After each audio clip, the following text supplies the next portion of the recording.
which act did change the designation of Governor General of Bengal to the designation of Governor General of India?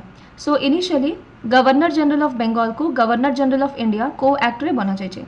So the correct answer is the Government of India Act, sorry, the Charter Act of 1833. Charter Act 1833. जदि आमे देखिबा Regulating Act 1773 रे. So एइथरे governor of Bengal को governor general of Bengal बना जाइतला. Charter act 1833 रे governor general of Bengal को governor general of India बनागला and William Bentinck प्रथमे गवर्नर जनरल ऑफ इंडिया हेइथिले. एठी जो गवर्नर जनरल ऑफ बेंगल प्रथमे हेइथिले सेथिले वारेन हेस्टिंग्स. ठीक अछि. एठी William Bentinck and government of India act 1858 परे ए जो गवर्नर जनरल ऑफ इंडिया अछि ए पोस्ट को ही वाइसरॉय कहगला. नुआ पोस्ट आसीबो. सो ए टाइम रे माने कि रिवोल्ट ऑफ 1857 बेलकू किए थिले the governor general of India ना लॉर्ड कैनिंग. ए क्वेश्चन भी आपन को बहुत थर पचार जाए. सो लॉर्ड कैनिंग ही गले the first viceroy of India. ठीक अच्छे. Similarly government of India act 1935 रे एथरे भी किछि एडमिनिस्ट्रेशन रिफॉर्म्स करा जायतला जोटा कि आमे पढ़ी चुबे. सो पॉलिटी वगैरह क्लास रे अपन देखि पारिबा. ठीक अच्छे. नेक्स्ट क्वेश्चन को जिबा. When did Ranjit Singh sign a treaty of perpetual friendship with British at Amritsar? So basically Ranjit Singh, Maharaja Ranjit Singh किए थे. Maharaja Ranjit Singh basically he made the Sikh administration. Okay, Sikh administration को बनेबा पछरे the person was Maharaja Ranjit Singh. Okay, तो initially से कौन कले ना सतलेज तले सदन सतलेज रो तले जहाँ एरिया थे ताकू से कॉन्कर करी चले. सो ए पाखरे जो एरियाज थे से माने ब्रिटिशर को प्रोटेक्शन मांगिले फ्रॉम राजा रणजीत सिंह. आउ एठी ब्रिटिशर आउ राजा रणजीत सिंह भितरे ट्रीटी हेतिला जेबे से मालवा को कॉन्कर कले. एंड ट्रीटी एटा हेतला कि परपेचुअल फ्रेंडशिप. तो एठू गोटे सिख किंगडम को बना जाइतला. अंडरस्टैंडिंग.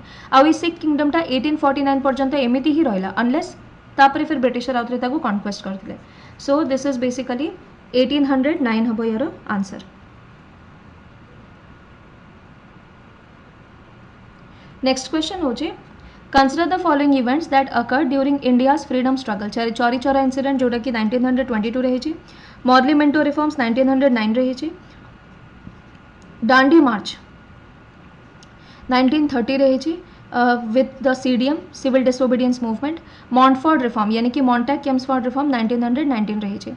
तो या को क्रोनोलॉजिकल ऑर्डर रे सजांतु. तो सबठु फर्स्ट आसीबो 2 मोर्ले मिंटो तापरे मॉन्टफोर्ड रिफॉर्म्स 4. सो 2 और 4 सीक्वेंस कोठी अछि. Option B is correct. 2 4 1 3 1 Chauri Chaura तापरे 3 1930. ऑप्शन बी होछि करेक्ट. नेक्स्ट क्वेश्चन को जिबा. Where did Netaji Subhash Chandra Bose hoist the Indian flag. So Netaji Subhash Chandra Bose सबठु फर्स्ट टाइम पोर्ट ब्लेयर रे इंडियन नेशनल फ्लैग को होस्ट करथिले. ठीक अछि. So this is the correct answer port Blair. Next one, who is associated with the introduction of local self-government in India? So it is a very repeated question. The correct answer is Lord Ripon in the year 1882. So British rule भितरे गोटे local self-government row recognition it happened because of Lord Ripon. सेति तापरे परे परे आपनकर municipality वगैरह दिल्ली रे बनी छि. इंडिपेंडेंस पर सिमिलरली हमरो पंचायत म्युनिसिपालिटी सब बनछि ताको ही हमें लोकल सेल्फ गवर्नमेंट कहथाउ. तो father of local self government कोनती लॉर्ड रिपन को. नेक्स्ट वन, खाजियार लेक को जगह रे अछि. So the correct answer is Himachal Pradesh रे अछि. Next question, which place did Kunwar Singh a leader during the revolt of 1857 belong to. Kunwar Singh जने जमींदार थिले जहां को निजर लैंड रो वंचित करा जाइतला, deprive करा जाइतला. So he was a person in the 70s and still he fought against the British in the revolt of 1857. से थिले बिहार रो. मिनिकॉय और सुहेली आइलैंड जो अच्छे they are separated by dash. So the correct answer here is 9 degree channel ये दिटा को separate करता है.